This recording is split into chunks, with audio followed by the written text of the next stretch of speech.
has no previous existence. You deny it. Let us not argue the matter. Convinced myself, I seek not to convince.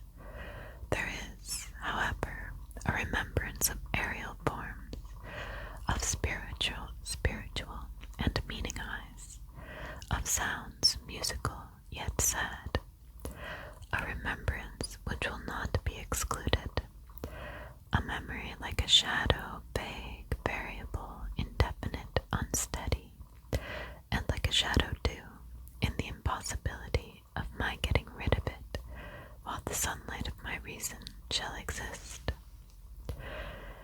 In that chamber I was born, thus awaking from the long night of what seemed, but was not, nonentity at once at the very regions of fairyland, into a place of imagination, into the wild dominions of monastic thought and erudition.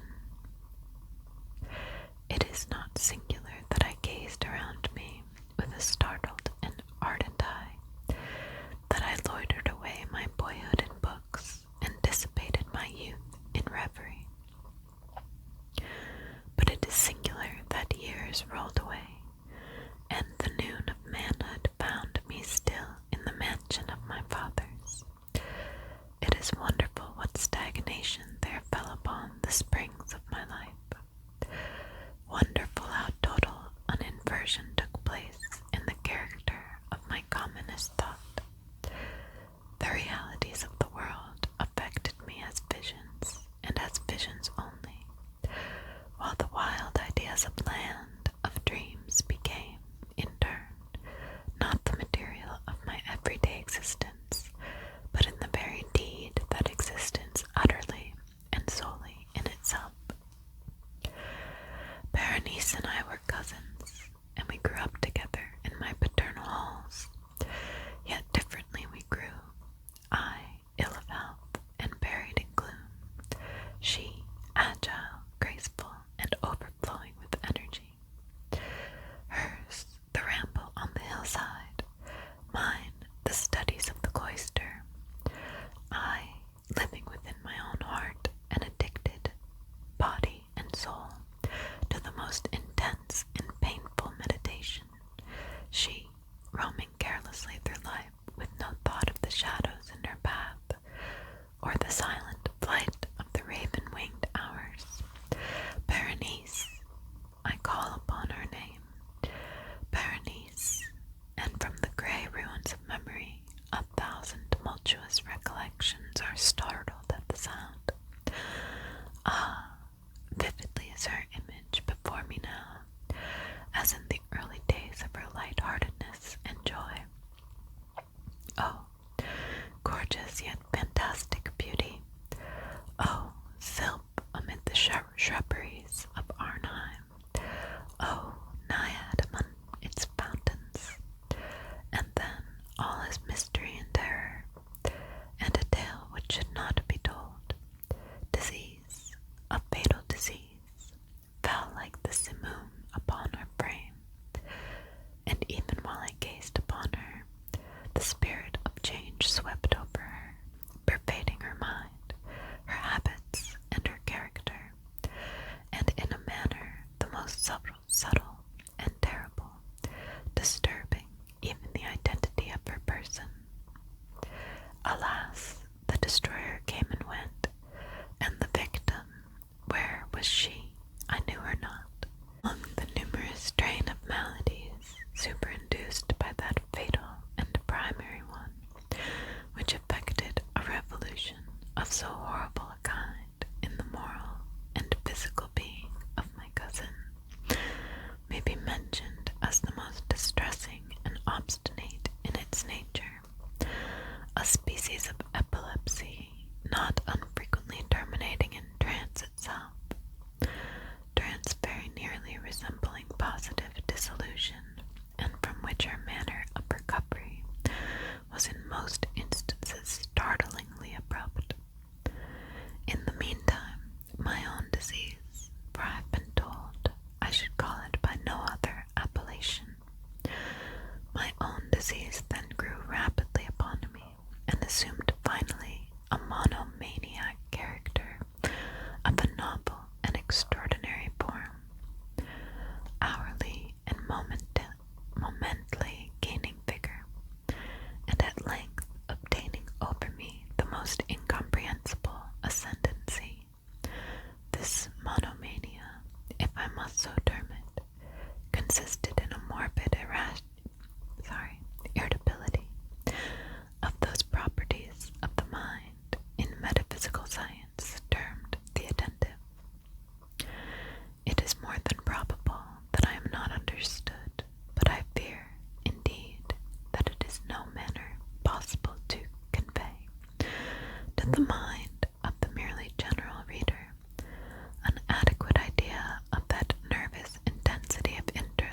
most ordinary objects of the universe. To muse for long, unwearied hours, with my attention riveted to some frivolous device on the margin, or in the topography of a book. To become absorbed for the better part of a summer's day in a quaint shadow falling aslant upon the tapestry or upon the door. To lose myself for an entire night in watching the steady flame of a lamp or the embers of a fire. To dream away whole days over the perfume of a flower. To repeat monotonously some common word until the sound, by dint of frequent repetition, ceased to convey any idea whatever to the mind. To lose all sense of motion or physical existence by means of absolute body quiescence long and obstinately preserved in. Such were a few of the most common and least pernicious vagaries induced by a condition of the mental faculties not, indeed, altogether unparalleled, but certainly bidding defiance to anything like analysis or explanation. Yet let me not be misapprehended. The undue earnest and morbid attention thus excited by objects in their own nature frivolous must not be confounded in character with that ruminating propensity common to all mankind, and more especially indulged in by persons of ardent imagination. It was not even, as might be first supposed, an extreme condition or exaggeration of such propensity, but primarily and essentially distinct and different. In the one instance, the dreamer or enthusiast being interested by an object, usually not frivolous, imperceptibly loses sight of this object in a wilderness of deductions and suggestions issuing therefrom, until at the conclusion of a daydream, often replete with luxury, he finds the incitamentum,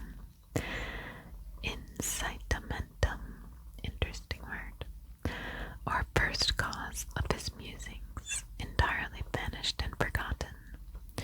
In my case, the primary object was invariably frivolous, although assuming through the medium of my distempered vision a refracted and unreal importance. Few deductions, if any, were made, and those few pertinaciously returning in upon the original object as a center. The meditations were never pleasurable, and at the termination of the reverie, the first cause, so far from being out of sight, had attained that supernaturally exaggerated interest which was the prevailing feature of the disease. In a word, the powers of mind more particularly exercised were with me. As I have said before, the attentive and are, with the daydreamer, the speculative. My books at this epoch, if they did not actually serve to irritate the disorder, partook, it will be perceived, largely in their imaginative and inconsequential nature of the characteristic qualities of the disorder itself. I well remember a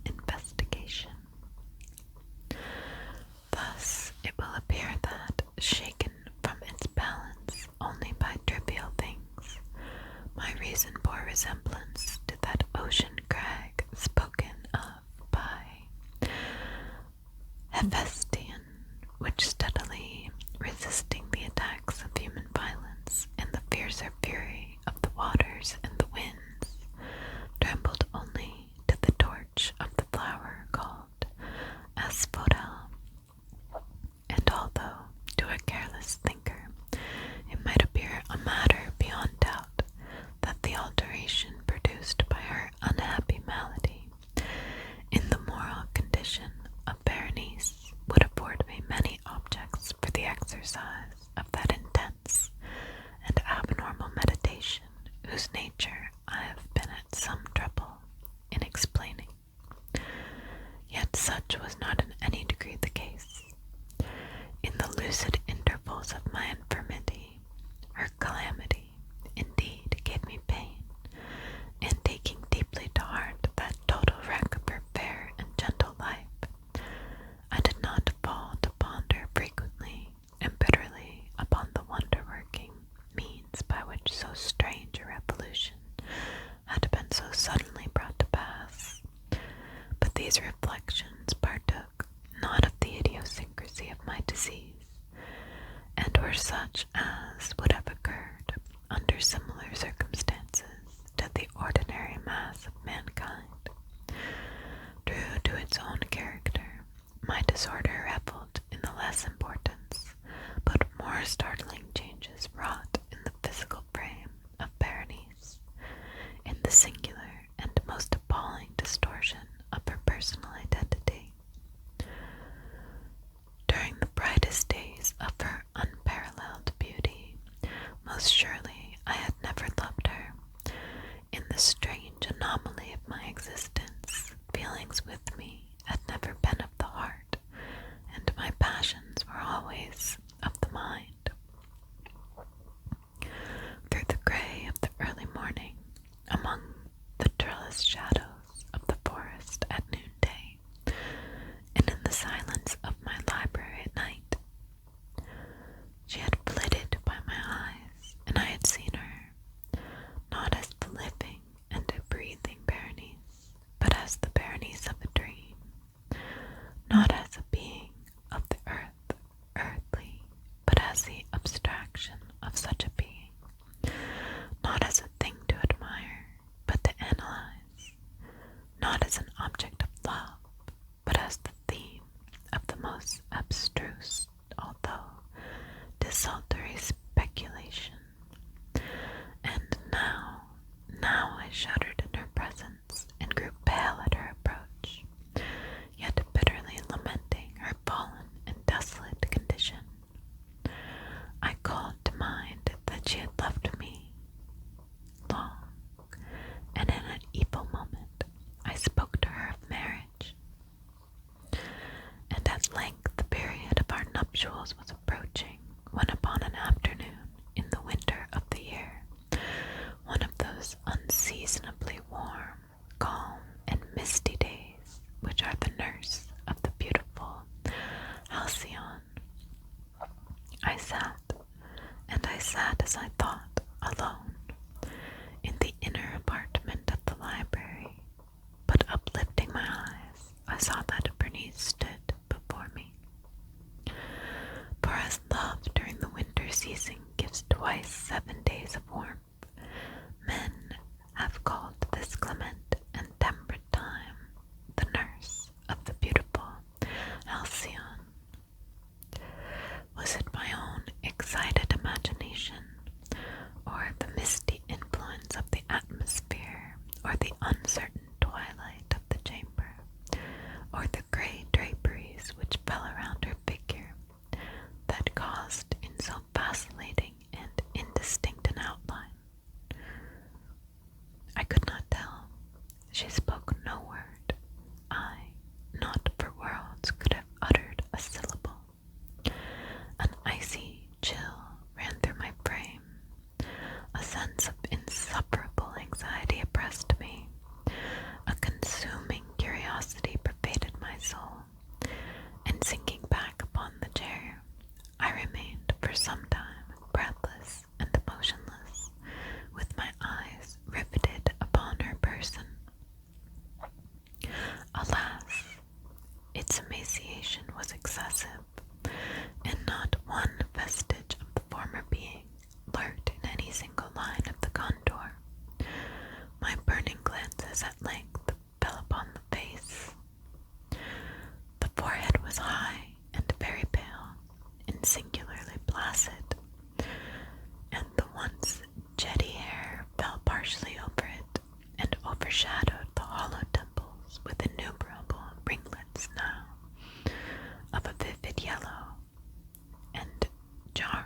discordantly in their fantastic character, with the reigning melancholy of the countenance.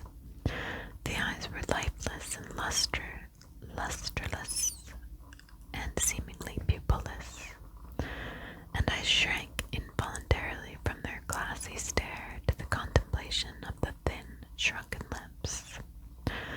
They parted, and in a smile of peculiar meaning, the teeth of the changed Berenice disclosed themselves slowly to my view.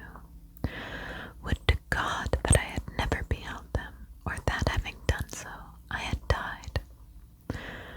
The shutting of a door disturbed me, and looking up, I found that my cousin had departed from the chamber. But from the disordered chamber of my brain had not, alas, departed, and would not be driven away. The white and ghastly spectrum of the teeth, not a speck on their surface, not a shade on their enamel, not an indenture in their edges, but what that period of her smile had sufficed to brand in upon my memory. I saw them now even more unequivocally than I beheld them then. The teeth, the teeth.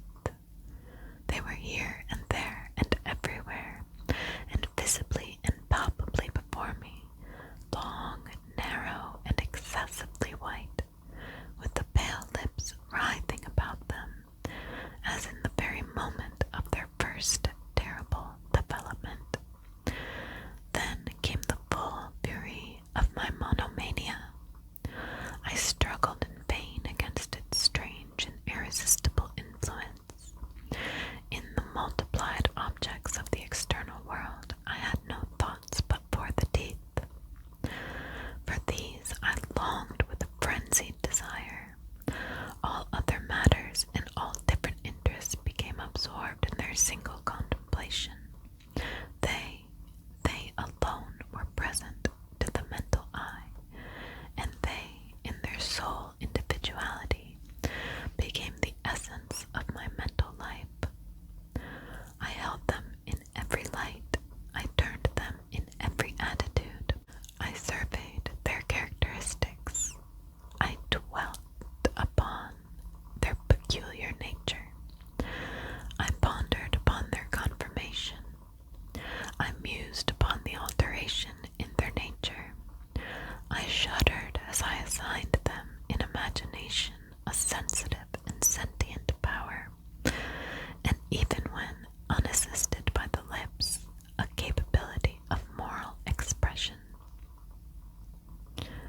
Of Mademoiselle Salle, it has been well said, que tous ces pas étaient des sentiments, and of Berenice, I more seriously believed que tous ces dents étaient des idées, des idées.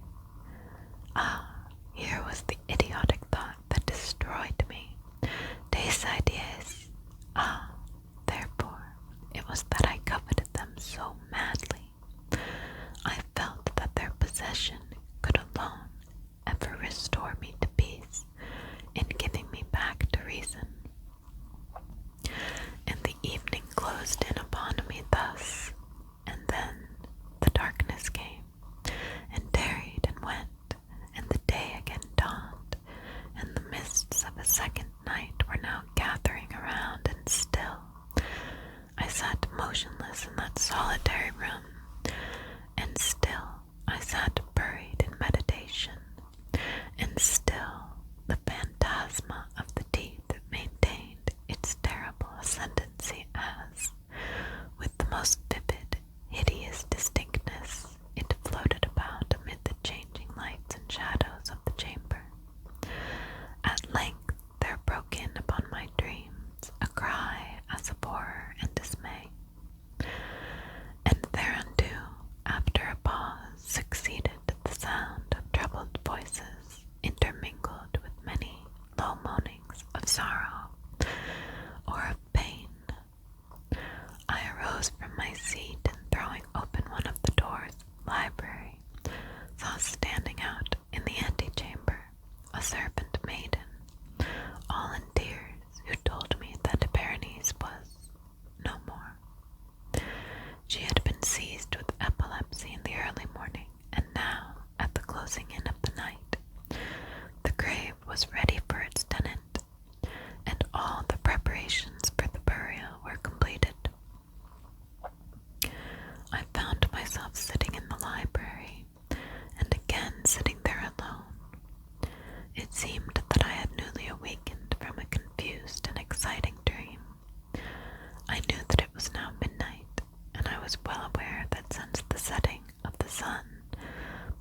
came a light tap at the library door, and pale as the tenant of a tomb, a menial entered upon tiptoe.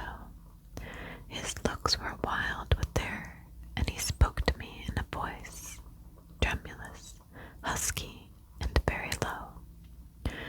What said he? Some broken sentences I heard.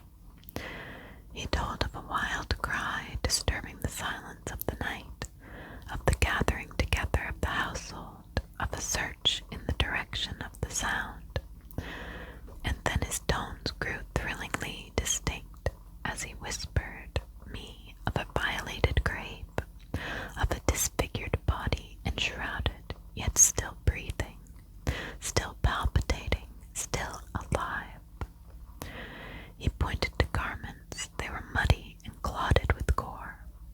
I spoke not, and he took me gently by the hand. It was intended with the impress of human nails.